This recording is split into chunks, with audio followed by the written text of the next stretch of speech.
So the question was, how will it update the affect the way, or excuse me, how will this update affect the way doctors deliver care to their patients? And I think so.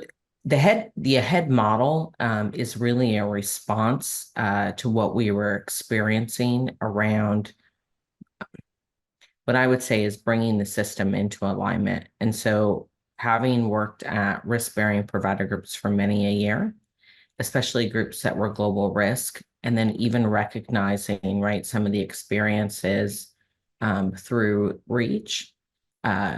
What a lot of medical groups found that in health plans, right, but medical groups found from assuming global risk was that there were still challenges in managing the hospital care, and to some extent it could be catastrophic, and recognizing that you needed to bring all the components of the system, of the healthcare system together. And so I see ahead, I really see a lot of the programs that are coming out in the last, I would say, 6 months or so, almost like, petri dishes throughout the healthcare system for us to see, what works, what doesn't, take the good, toss the bad.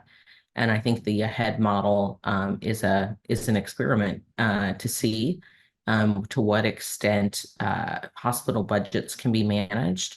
And so, when you have a fee-for-service system and you are encouraging patients to see the physician, right? Or that's the only way in which they're paid, or same thing with, hospitals. If patients are admitted, right? If they're declared inpatient versus observation, all of these things cost more money. And so this is an opportunity to, I think, get out of that mindset and more on a risk-bearing one. And so I think knowing that the enticement, right, or the incentive to say admit a patient, admit them at inpatient level, all of those things, keep them in the hospital, because those are things as medical groups, right, that we're monitoring, health plans are monitoring. So average length of stay, the rate of admission and readmission, especially for things that don't necessarily need that level of care. I think the difference will be that you will see more services provided at appropriate levels. And so more utilization of the urgent care, more utilization of seeing one's PCP. And then even we see other things that are happening across across the industry, such as changing scope of practice, changing supervision requirements, changing whether or not someone can practice across state lines. Um, Allowing certain professions, right, or certain groups within the industry to be able to prescribe. And so all of these changes, I think, are all in the same, the same spirit of what we see going on. And so again, see ahead as an opportunity to manage costs with those hospitals, knowing that you can't manage things just in a couple of places, right? It's not enough to do it with the health plans. It's not enough to do it with provider groups that are assuming risk, but you really need to think across the entire system to bring the pieces together, so that you have something that's a little more cohesive, right? And woven together to achieve the objectives that are intended. The second question that you asked me was, what are the biggest challenges you see in implementing this update?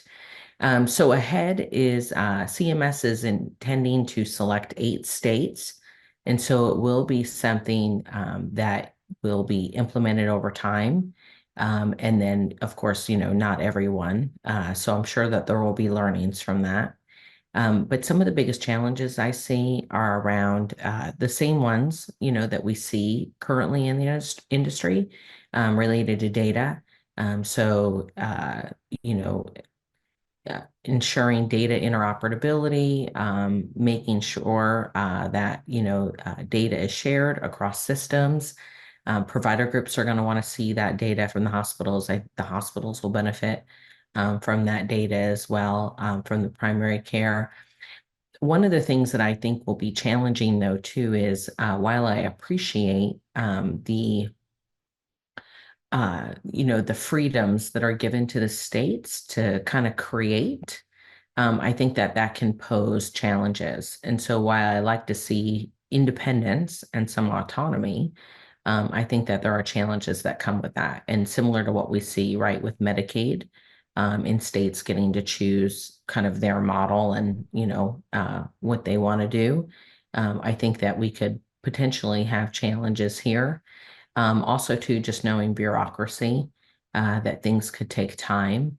And so we'll be really interested to see how operations are carried out and to what extent it will ease access to healthcare for those patients that need it. I think that, constraints can help as far as managing access and expense cost. But sometimes that bureaucracy can get in the way and actually slow down progress or limit particular groups from accessing healthcare as they need it. And so we'll be interested to see, how well managed that is, or how well managed that is. The other question is, what are the potential benefits of the update for patients and providers? I think patients and providers getting the right care in the right forums. And so patients that need to go, that don't need to be at the ER, that they could go and see their physicians, not using the hospital to solve for, social ills and respond to things that are social determinants of health that really should be addressed using social agencies. I think will be, some of the benefits. And so what that will do is it will hopefully, expedite care for those that really need it, at that critical level or at that acute level. And then with that should come decreased cost, right? And so if you're treating things appropriately at the right site of care, just like, when we talk about, triphysical therapy before the MRI, or some basic biopsies can be done in the PCP office as opposed to needing a referral to a dermatologist. And so all of these types of things that can prevent waste and excess, I think could be, some of the benefits or are the intended benefits from these programs. And then also too, just around some of the measures that we have around readmission rates, and trying to ensure that, patients that are released from the hospital are not readmitted, inappropriately, or not managed appropriately. And putting them back in the hospital, right, would not necessarily be the way to do that.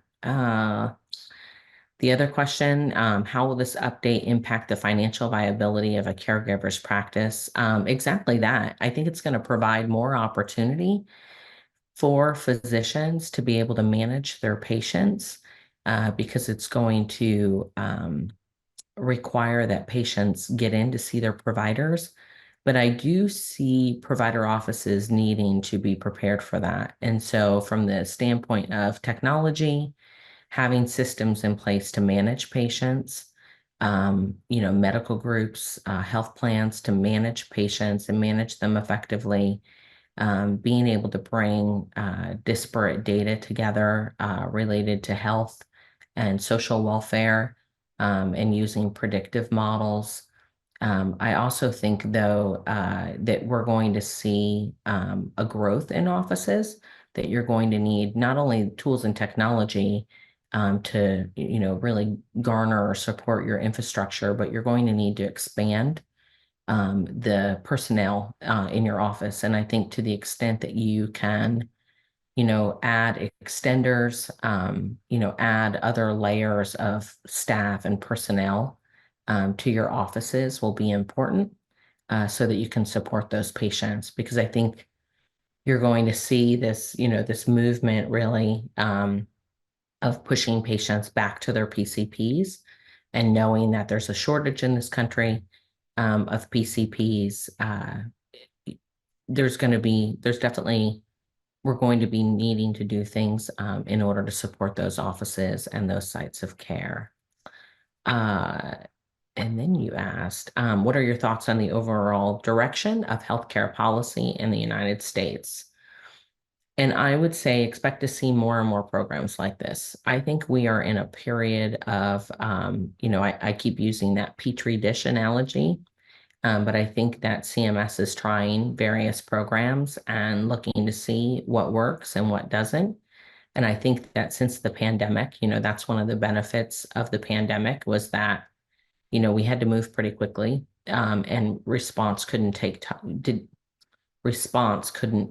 a long time. And so you see this proliferation, right, of programs of wanting to improve healthcare. And I think that we'll continue to see these experiments, if you will, and these iterations until they, are able to find the things that they think are working. So I would expect, more and more change as we move towards, and we already know it's been stated that everyone will be in a risk-bearing, or at least the goal is everyone will be in a risk-bearing arrangement by 2030.